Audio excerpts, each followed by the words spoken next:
And, like the little boy that I was, I left. I got all my stuff, packed it into my little crappy black Honda Accord, and drove out not having any idea where I'd go.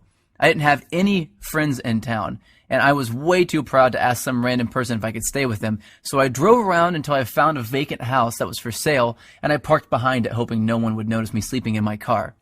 It wouldn't have been too bad, really, but I had to do it for 3 days in a row, and on the third day, something happened and I snapped.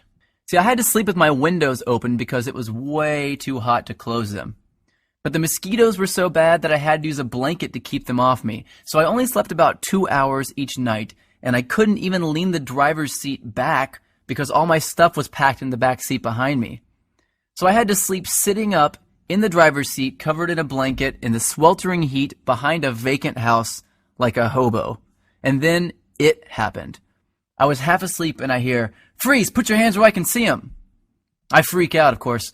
So in a daze, I put my hands out the window and a swarm of police officers jog over to my car with their guns out and aim at my window. Apparently, the neighbor had seen a strange car parked behind the vacant lot and called the police. I guess I would have done the same thing. After they calmed down and realized I wasn't some national threat, they asked me what I was doing there.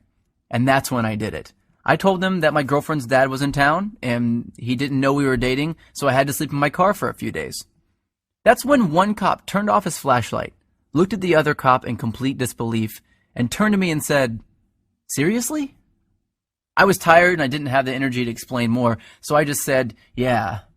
I think he was still trying to be professional, so he told me that I needed to go somewhere else, and he told me to try sleeping in the Walmart parking lot. And as he was turning to walk back to his car, I heard him say, "Poor bastard." The rest of the night, I did some serious thinking. I sort of had to because I couldn't go to sleep. Have you ever been so tired that you can't